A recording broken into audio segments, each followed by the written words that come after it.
By midlife, most women have spent decades proving just how strong they are, how much they can handle. But here's the thing that no one tells you. The version of strength that got you here might now be the very thing keeping you stuck. Welcome to your daily hit of grace and grit, your quick dose of inspiration to kickstart your day. This show is proudly sponsored by Rumble and Rise. To find out more about joining Rumble and Rise, head on over to graceandgrit.com/ready to rumble. I'm Courtney Townley, and here is today's hit. That definition of strength, always pushing, handling everything, works until it doesn't. Midlife has a way of exposing the cost of that version of strength. The fatigue that no longer responds to willpower. The resentment that builds when every yes to others is a no to yourself. The chronic tension held in your jaw, your shoulders, your gut. The sense that you're holding everything together, but slowly disappearing in the process. I'm sure you know what I'm talking about. I definitely have had some moments of reckoning in midlife. I'm just on the edge of my 50th birthday. And I don't have the resilience that I once did. I don't have the energy that I once did. And it has been a very tough realization to be aware that if I want to remain healthy and happy, I need to redefine what strength actually means at this stage of my life. True strength in midlife looks different than it did when we were younger. It includes a lot of discernment, knowing what deserves your energy and what doesn't. Strength at midlife absolutely includes boundaries, not as walls, but as containers that protect what matters most to you at this stage of your life. Strength at midlife absolutely requires recovery, deep, delicious recovery. Recognizing that rest isn't weakness. It's actually what affords you resilience. It's what generates energy. And strength at midlife includes knowing when to stop. Not because you can't continue, but because you don't need to. From a physiological standpoint, strength without recovery leads to breakdown. We've done a lot of podcast episodes on that, especially this year in 2026. Exercise science has known this for decades. Muscles don't grow during the workout, they grow during the recovery period.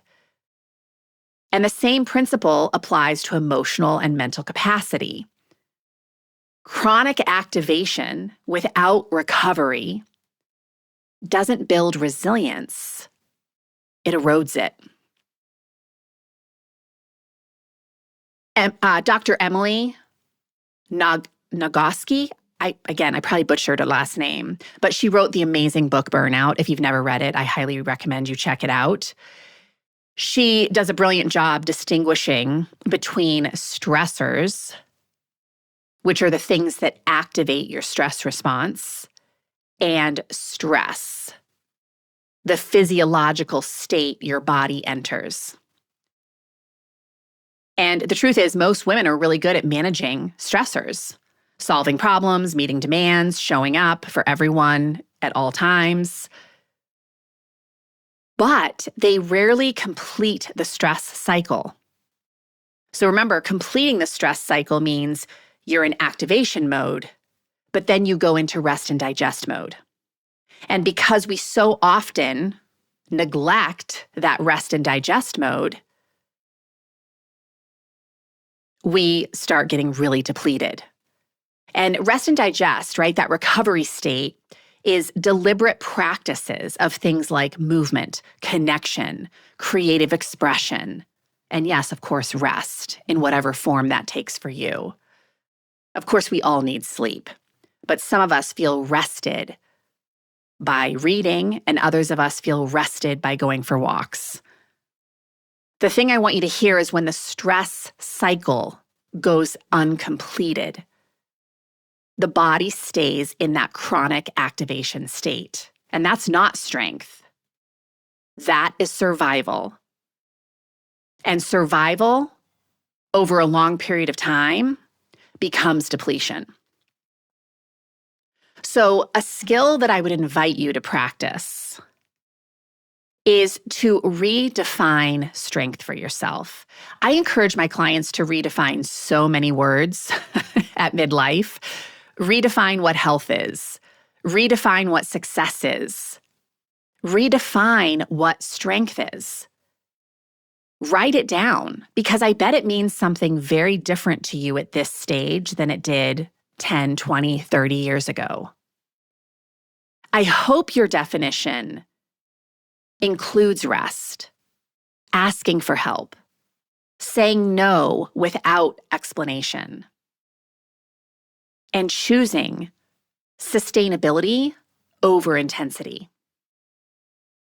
Let it reflect who you actually are, not who you think you should be. Alignment is strength. So what aligns you now? Where you are in your life now? Strong doesn't mean depleted. It means resilient enough to last, resilient enough to keep going, resilient enough to maintain integrity with yourself. Cell to soul, which I say all the time in my book, The Consistency Code. If this stirred something inside of you, imagine what a whole book of clarity and courage could ignite. The Consistency Code, a midlife woman's guide to deep health and happiness, goes even deeper into the mindset and practices that create real, meaningful change at midlife. Grab your copy today over at theconsistencycode.com and keep the momentum alive.